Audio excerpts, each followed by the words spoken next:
जदयू और भाजपा अब नदी के दो पार्ट हैं।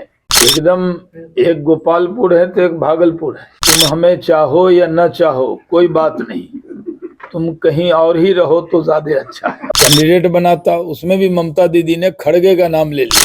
देखिए, नीतीश कुमार जी को तो सम्मान जो बीजेपी ने दिया है, वो राजद के लोगों ने तो कभी वो सम्मान नहीं दिया। और जहां तक गठबंधन का सवाल है, जदयू और भाजपा अब नदी के दो पार्ट हैं। एकदम एक गोपालपुर है तो एक भागलपुर है, और कोई ये इकट्ठा होने वाले नहीं है, चाहे पानी कितना कम हो जाए। लेकिन अब गलती से भी बीजेपी दूर से भी छूने को तैयार नहीं है। वो नीतीश कुमार अगर आना चाहे तो तुम हमें चाहो या न चाहो कोई बात नहीं, तुम कहीं और ही रहो तो ज्यादा अच्छा है। बिहार के अंदर भारी कंफ्यूजन है। जदयू राजद के नेता एक दूसरे से डरे हुए। मुख्यमंत्री जी की पार्टी जदयू में भी तरह तरह की चर्चा है, लेकिन इसके बीच में ये बात साफ तौर पे है कि यहाँ सरकार नाम की कोई चीज नहीं। भारी रिश्वतखोरी बढ़ गई है। जब सरकार का दबदबा कम होता है तब जनता का शोषण बढ़ जाता है। हम लोग विपक्ष में हैं, इसका मतलब ये नहीं है कि कुछ लोग बेलगाम हो जाए और जनता का शोषण करने लगे। जिस तरह बिहार में तेजी से अपराध बढ़ा है, एक एमआईएम के नेता की हत्या हुई, एक रालोजद है उसके एक नेता की हत्या हुई, अब राजनीतिक हत्या भी होने लगी। इसको लेकर बिहार में बहुत चिंता है। अभी इन्वेस्टर मीट हुआ था, पहला इन्वेस्टर मीट है जिसमें मुख्यमंत्री जी का ही भाषण नहीं, कोई नया इन्वेस्टर नहीं आया। जो पुराने इन्वेस्टर थे उन्होंने ही लिख कर दिया कि इतना 1000 करोड़ लगाएंगे। जिन्होंने बिहार में इथेनॉल लगाया, वो इथेनॉल जिन्होंने 200 करोड़ लगाया उन्होंने लिख के दिया हम 5 साल में 600 करोड़ लगाएंगे। जिन्होंने 500 करोड़ लगाया उन्होंने लिख के दिया कि हम 6000 करोड़ लगाएंगे। भाई, कहीं भी इन्वेस्टर मीट होता है तो सारे बड़े उद्योगपति आकर वहां इन्वेस्टमेंट की बात करते हैं, लेकिन बिहार में सिर्फ खाना पूर्ति हुई और कुछ नहीं हुआ है। दिन तक डीएम हो तो कमिश्नर बनना चाहता है, एक दरोगा हो तो वो डीएसपी बनना चाहता है।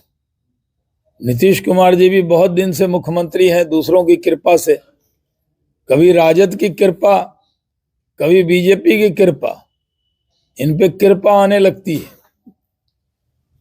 और एक बाबा थे, वो कहते थे कृपा कैसे आएगी, बोले कि भाई रसगुल्ले खा लो। तो आज मुख्यमंत्री जी का ये है कि इनको किसी ने बता दिया है कि कैसे मुख्यमंत्री पद पे बने रहेंगे, तो बोले दल बदल लो, मतलब दूसरे आदमी को दूसरे से गठबंधन कर लो। तो इनका यही है, कभी बीजेपी के गठबंधन में, कभी राजद के गठबंधन में रहकर मुख्यमंत्री लंबे काल तक हैं। तो वो इसलिए नहीं है कि 243 में वो सीट में जीतकर 125 सीट आ गए हों। हर बार अलायंस के मुख्यमंत्री के तौर पर उनको जाना जाएगा। हर जगह के जो मुख्यमंत्री होते हैं, अभी भजन लाल जी बने तो बहुमत के मुख्यमंत्री, अभी मोहन यादव जी बने तो बहुमत के मुख्यमंत्री, अभी साय साहब बने तो बहुमत के मुख्यमंत्री, ममता दीदी हैं तो उनको बहुमत के मुख्यमंत्री। लेकिन नीतीश बाबू जो हैं वो अलायंस के मुख्यमंत्री।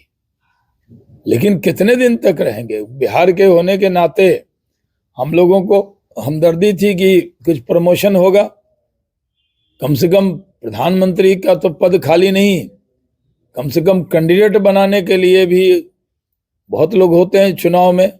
आप देखते हैं कि हम लोग भी चुनाव लड़ते हैं तो कई लोग निर्दलीय लड़ने आ जाते हैं, 4-5 हजार वोट आ जाता है, फिर भी कहते हैं हम कैंडिडेट हैं, घूमते हैं। आपने देखा होगा ऐसा, भागलपुर में हम कई बार लड़े तो हमारे सामने कई बड़े बड़े लोग लड़े और कई निर्दलीय भी लड़े। लेकिन जब वोट की गिनती आई तो वोट की गिनती में वो वोट नहीं आया, तो लोग ये उम्मीद में रहते हैं।